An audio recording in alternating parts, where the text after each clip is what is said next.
Hey everyone, and welcome to this Tesla Model 3 overview. Now, this particular Model 3 isn't mine. I actually rented this from Hertz. There is a reason why I did that. It's primarily because I wanted to see what the car journalists or other Tesla Model 3 owners were talking about. Now, essentially, I'm not a Tesla fan person by any stretch of the imagination. I do admire the technology, and I'll show you some of that, and I'm sure you've seen various videos on how wonderful the actual infotainment system is and how everything is reachable through the actual central unit to be able to control either your air vents, the map, and every other control that's known to car drivers. The reason why I rented this is I wanted to see, and I'm not sure if it actually was a question for those of you out there as well. For the most part, people talk about the build quality and how there's panel gaps, etc.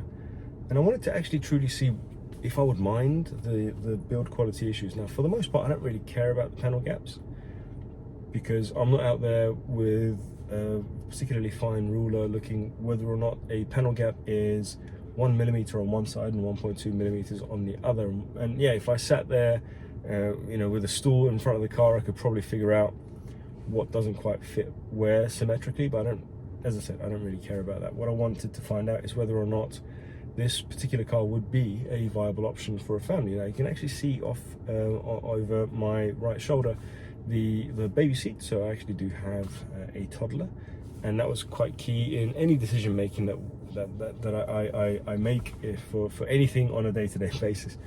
But again, sort of coming back to the Tesla itself, I wanted to see whether or not the build quality issues would be a factor for me, whether or not I'd want to invest in one. Secondarily, I wanted to see how practical this thing was. Now, I specifically chose from the available rentals for Tesla Model 3s. I specifically wanted to choose one that wasn't the basic one. I actually drove the rear-wheel drive single motor when I was out in California a while back. Wonderful car, weight distribution, great. I'll talk about that a little bit later, but this one's actually the dual motor. Now, the one I drove that was a single motor rear-wheel drive one was relatively new. It had maybe 2,500 miles on it when I picked it up, so it was practically new, whereas this one has got just shy of 27,000 miles. It is about 2 years old, and it's one of the later versions, so it's actually got the double pane of glass. It's got the boot lid itself actually lifts electronically, I guess. Now that I live in the US, the trunk lid. Okay, so I'm learning the local colloquialisms. Essentially, it's one of the latest models that's available, that's actually currently for sale at the moment. So it's the dual motor, it's got umpteen horsepower. I actually am driving it in chill mode because there is no need for the performance that the sport mode provides on any given road. You can literally, if you punch it in any speed, it'll make the car next to you look like it's standing still. It's that quick. It is amazing. On a day-to-day life, for a dad like myself, relatively middle-aged, I've got a young person that I need to take care of. There's no chance while my daughter's sitting in the back that I'm going to be punching the accelerator in sports mode, primarily because it's ridiculous and hilariously quick. The novelty doesn't wear off, but essentially it's genuinely uncomfortable with this acceleration. But let's move on from that and come back to the actual build quality type of issues. There are quite a few of them. Some of them I can live with, some of them I do kind of worry about, primarily because the actual steering wheel, so I'll just show you like in the back, it started to bobble away I think on this side somewhere. So it's this side, you can kind of see it there, it's sort of flicking it. Now, this car's got 27,000 miles, just shy of it. It's less than 2 years old or thereabouts, and this shouldn't really bubble away. So it's kind of that would bug me, because that's actually a tactile point in the car. You don't necessarily want it to be, you touch it all the time when you're driving. Essentially, it literally is where the grip is. Not a deal breaker by any stretch of the imagination. The other thing I actually wanted to show you guys is, just open the door, you can kind of see on the side here, you see the gaps here. That's really funky weird. Like, I don't know how that's actually come about. So it's slightly funky weird in itself. By and large, the cabin's actually a nice area to be. So so my wife's hat there. I'm in Texas, so we're going to need one of these, because you can kind of see 41 degrees Celsius, and this is, we are at, well, what time is it? It is 20 past 7. It's 41 degrees Celsius and 20 past 7. Anyway, that's well over 100 degrees Fahrenheit for anybody watching from from within the US. It's got the sunroof thing. Again, people who've been driving it clearly have been driving it without washing their hands, because it's got kind of grubby up here and up there as well. Again, not a deal breaker by any stretch of the imagination, not a big problem. And the other thing I kind of wanted to show you guys is actually, one sec. Oh. If we go back, the light cluster, so the rear light cluster is actually quite pretty. But this one, for some reason, is fogged up. So this one's actually fogged up. You can kind of see the condensation there. So it's kind of a bit of a problematic thing that seems to have happened and occurred. I don't really care about the panel gap issues. I don't think there are many panel gaps. In fact, it's relatively good quality. In the red itself is actually quite pretty as a car. It's just not aging particularly well. There's little creaks, squeaks, and I don't know, it just feels like a car that should be about 5 years old, 6 years old maybe, and it's actually just under 2 years old. There's little creaking everywhere. But then, as I said, you know, that's I guess that's why Tesla and everybody who works within Tesla have actually don't know what that noise is, have actually got these cars to, or given these cars out to, or has made available for them to be sold in fleet format to the likes of Hertz or other sort of car rental companies, just so that they can put them through their paces. I'm sure they're getting a lot of different brilliant bits of data. There's actually, and here's one of the quirks, if you ever do rent a Tesla from Hertz, you can't open the glove compartment, because there's actually a USB there that's constantly recording what's going on around the car. I'm not entirely sure if that's for a particular reason, but I suspect it's because Tesla is collating the information just to see what they need to improve, what they can't improve for their next model. And I do believe just around the corner there's going to be a new Model 3 that's going to be coming out, so therefore that's probably going to impact the Model Ys that are out there as well. From a financial investment perspective, buying it new, it's not been a good ride for friends and colleagues who've actually bought these things, primarily because they've been plummeting in value, because this used to be around a $60,000 car, and in fact you can go pick one up, one of these for about 45, 47, plus the government gives you a grant, an EV or green vehicle grant of about $7,500 if you do pick one of these up. I don't know if it's actually available on this particular model or if it's just limited to the performance versions of these, but all the Model Ys would be able to give you that taxable grant of $7,500, which is not too bad. But let's just go back to the little issues with the car and whether or not I can live with them. I actually love this car. I think it's brilliant. It's phenomenally quick. It charges very, very quickly. I don't think the battery capacity is that particularly high. It's just very, very aggressive in regenerative battery braking. That leads me to my main gripe with this vehicle. Now, as I said, I'm a dad. I just sort of drive from A to B on public roads. One of the key things that I have noticed for the type of performance this car has is phenomenally underbraked. What I mean by that is the brakes are not that effective.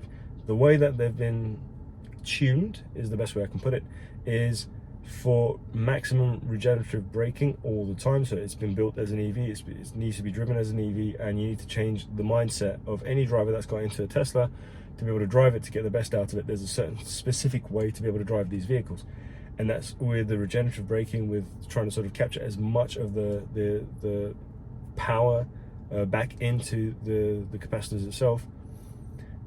They've left a howler of an error, in my opinion, and I do understand why they may keep the brakes and discs and pads on the relatively small side, primarily because you're not using it most of the time. But when you do need them, they're not necessarily there. It's genuinely for the weight of the vehicle, for the inertia that you're carrying, especially after driving it in sport mode, it's tremendously underbraked. It's scary in a way that it is underbraked. I can understand why Tesla and all of the engineers there, and they've done a wonderful, amazing job, would have gone down the route of trying to keep the brake discs as small as possible, because it's unsprung weight.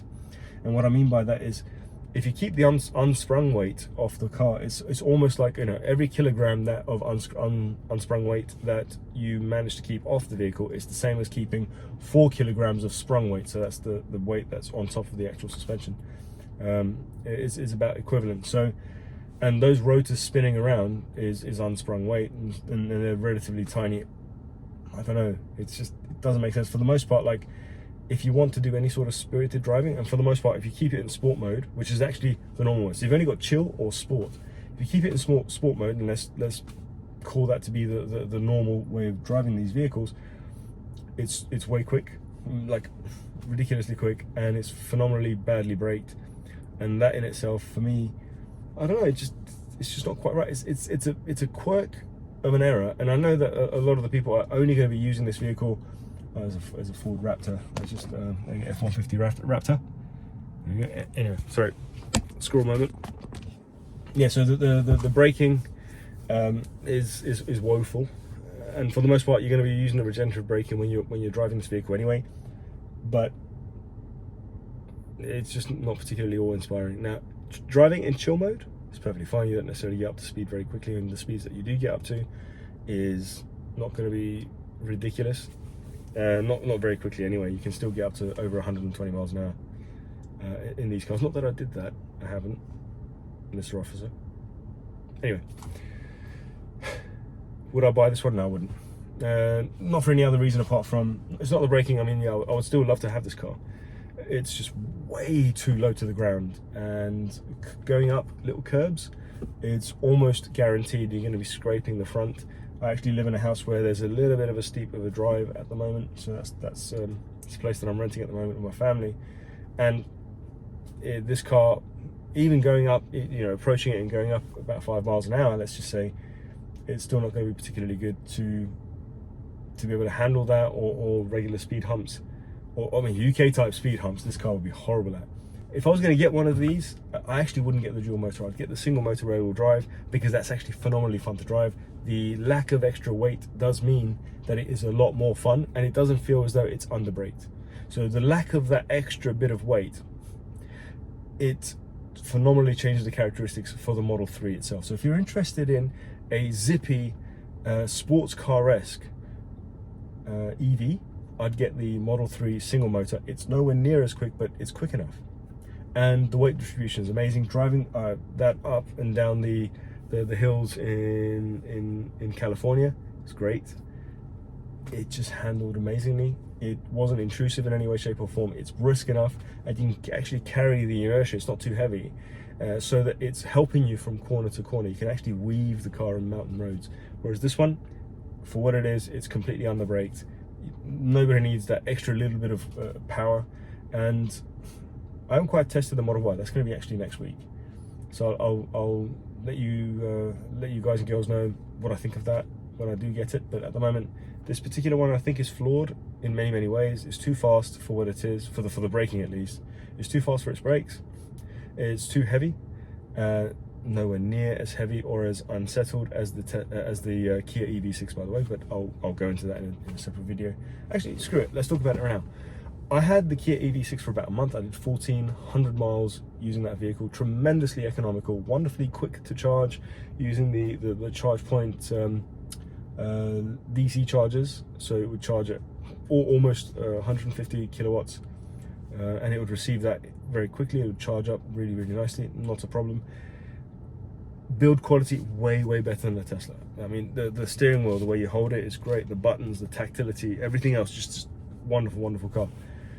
The flaw for the EV6 was that the weight distribution in relation to where the center of gravity was terrible. So that meant going around corners, as soon as you went over a little bit of an undulation or a crack, the car would get like panic inducingly unsettled, and that's not particularly workable. It's not that quick. It's tremendously heavy. The single motor is the one that I had, rear wheel drive, the GT line. It was great equipment, you know, heated seats, cooled seats, everything under the sun. Wonderful Meridian speaker system, great sounding stereo, loved it. But if I had to choose between that one and this one, I guess it would come down to about even Stevens. The reason why I say that is because this is much quicker. It's also much more expensive, whereas the EV6 is a lot cheaper. It's actually weirdly very easy to charge in and around town. There's a lot more charge points available versus Tesla superchargers. Tesla superchargers are conversely a lot quicker to charge the car itself. So you can kind of, toing and froing between those two cars, the dual motor long range Model 3 versus the rear wheel drive long range EV6 GT line. They're about even in my book for what I need to use the car for. The EV6 is much more practical, primarily because it's a hatchback. It's much bigger than you think it is in the flesh, so you can actually do an IKEA trip with them quite easily. I've done twice, 2 IKEA trips with that car, not a problem. But as I said, they're about even Stevens with the long range Model 3 versus the EV6, the rear wheel drive one. If I was to pit the EV6 against the rear wheel drive Model 3, I'd take the rear wheel drive Model 3. As a car enthusiast, if you like cars in any way, shape or form, if you like driving and you have an affinity for sort of weaving or joining one corner to another, so kind of wafting from one to the next, actually carrying the inertia, and you know a little bit about the physics of driving, I'd say the Model 3 rear wheel drive excuse me, the Model 3 rear wheel drive is going to be your best bet. So I would say, again, if my money's going to go anywhere, it would go to the Model 3 rear wheel drive short range model. More than enough range for any given day. Oh, by the way, the Model 3s, they're quite cheeky, Tesla. They do deplete their charge much quicker. What I mean by that is I've got 81% of charge at the moment. I charged it up yesterday, it was at 100%. I barely went anywhere. This car supposedly was supposed to give me 330 miles when I started with 100% charge. Of that, I'm down to 270 miles worth of charge right now, and I've driven maybe 30 miles. So essentially, it's depleting at a rate of double. So essentially, I would only be getting about 175 miles or thereabouts, or something close to that. The rear wheel drive version of the Model 3, that's supposedly short range. It would probably go about the same distance as this one because it's not carrying as much weight. It's not as quick as I said. 0 to 60, I think for that one is 5.8 seconds. This one a little bit less than that, and I say it's a lot less than that. But I guess the novelty would wear off pretty quickly, actually. The other thing I really like about this car is if you look, you can kind of see that there's a red Model 3, and this car is a red Model 3. The other thing to look at is the one thing they didn't quite get exactly spec to the car is those wheels aren't the wheels that are actually on this car itself. But yeah, so in conclusion, if you're going to buy an EV and you want a smallish EV and you're a car enthusiast in one way, shape or form, you like the actual the act of driving, get the Model 3 by all means. Get the rear wheel drive version, the slower one with the less range. You'll save yourself some money, but it's a lot more fun to drive. This car is phenomenally quick, ridiculously quick. There isn't a single car on the road that would, apart from other Teslas and perhaps other EVs, that would be anywhere near able to keep up with this car. But I wouldn't necessarily buy it myself. I'm going to test the Model Y next week. It's going to be a dual motor as well, so I'm going to check whether or not they've actually tweaked that a little bit, if there's any uprated brakes on that vehicle. If it's just the same same setup as this one, I think it'd be hugely flawed, but watch the space. I'll let you guys and girls know exactly what I think of it.